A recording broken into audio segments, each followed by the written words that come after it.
Hello, welcome to the Market Cover. I'm Harter, Chief Investment Officer, along with Andrew Thrasher, Chartered Market Technician and Portfolio Manager. Thank you, as always, for joining us and giving us a few minutes of your time.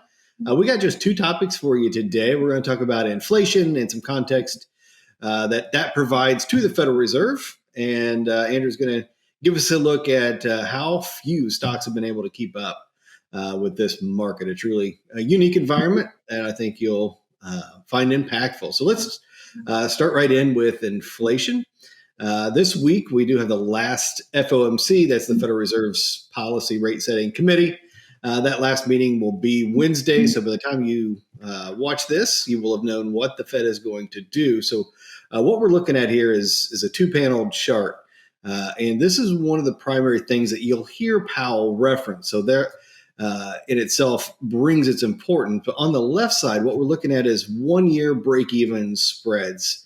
And so this is derived because bond investors have two choices when they're making their investments. They can either buy a regular bond where they're just getting a fixed payment, or they can have some inflation protection where the principal will increase with inflation. The difference between those two will tell you what the bond market has as for an expectation for inflation. And on the right panel, what we're looking at is the real federal funds rate. So it's taking the policy rate set by the Fed and then subtracting this 1 year break even inflation, because what really matters for the economy and for businesses as they're making large capital allocation decisions, et cetera, is the real rate of inflation. And so the Fed had pushed this up to 4%. That's after all their rate hikes and seeing inflation expectations come down. The combination of those two really produced a real tight. 4% is a pretty high real rate for the economy, and they're set the Fed on a course towards reducing it. But what we have seen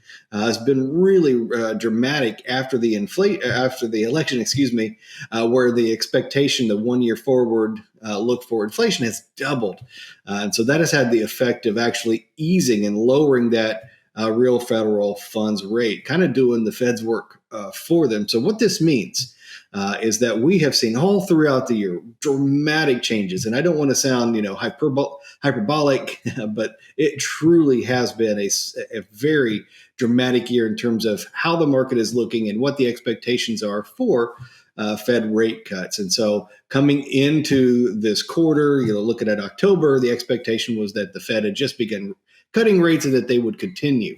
But seeing this 1% change up in inflation actually has backed off most of those rate cuts. And it's possible that we get one final cut and then they are done. We shall find out. But that certainly has implications for how we manage your bond portfolios. A lot of the trade tickets you get and the activity you see has been us adjusting with those dramatic expectations for rates. So that's the bond side. I'll pass it over to Andrew to give a look at stocks. All right, thank you, Adam. So like you said, we just have two topics today. And for the equity side, excuse me, I'm getting over a little bit of a cold. We're looking at the number of stocks that have been outperforming this year. And we're having now back-to-back years of actually not a lot of stocks able to do that. As you can see on the chart that will be on your screen, we just have 31% of stocks so far this year have been able to outpace or outperform the broad market. You see that's just edges out a little bit more than we saw last year and much lower than we saw in 2022 when it was closer to 60%. Typically when we do see down years, like in 2022, we do see that number be a little bit higher. Now that when we talked about this in the allocation meeting, one of the first questions we got, and it's one that you may ask yourself as well when you see this chart, is it looks really similar to 98 and 99. And we know that was a precarious time right before the tech bubble had burst in 2000. And so the question was, are we seeing the same type of repeat where we have maybe this time it's AI, artificial intelligence type bubble? Is it similar to what we saw with the tech wreck in 2000? And it was a great question. If you're asking yourself, it's a great question from you as well. And the answer is first, every market is different and unique and has its own characteristics. But as far as comparing this time to the tech wreck, the big difference is at that time, it was a lot of companies that were driving the market higher that weren't producing any revenue, or at least they weren't having much profit. A big theme at that time was cash burn, of how much cash these companies were burning through, trying to survive, hoping that with the prevalence of the internet, that they could actually become profitable. And so we saw the market really being driven on these high expectations in not actual revenue or profit growth. fast forward to today, and we actually have the market leaders, while they've gone up considerably in value and their valuations may be stretched, they actually are producing revenue, they are producing a profit, and they are meeting expectations that Wall Street's setting at this point. And so we don't have the same level of market just bouncing like they were in the tech wreck on these high expectations and no actual fruit being produced. This time go around, we actually do have a lot of stocks that actually are producing profit and revenue. The one caveat to that is it's just a handful of stocks that continue to really drive things higher.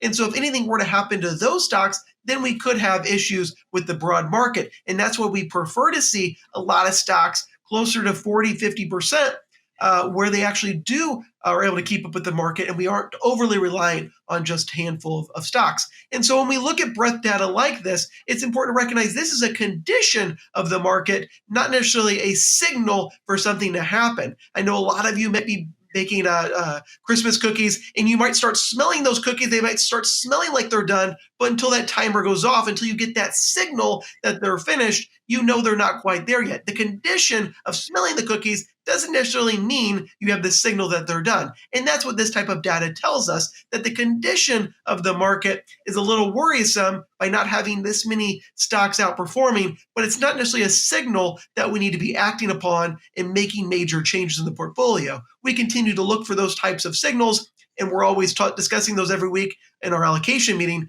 but we're not quite there yet. So as we round out this year, again, not a lot of stocks outperforming, but not necessarily a repeat of a tech wreck type bubble environment. No, thank you, Andrew, for that clarification. As I know many of you were around and experienced that 99, 2000, 2001, and 2 drop in the market. So very helpful clarification there. The part that we would welcome and would like it would be to see what we saw in the aftermath of the 2002 was an expansion. If you see that referencing back to that piece of the chart where so many stocks were outperforming the index, that was truly a fine piece of that era and would be a welcome similarity. So we'll hope we keep that side of the ledger. But in any event, we sure appreciate you giving us your time. As always, we'll give you a reminder. Give us a call if we can be of help. 800-928-4001 or scan the QR code and book it electronically.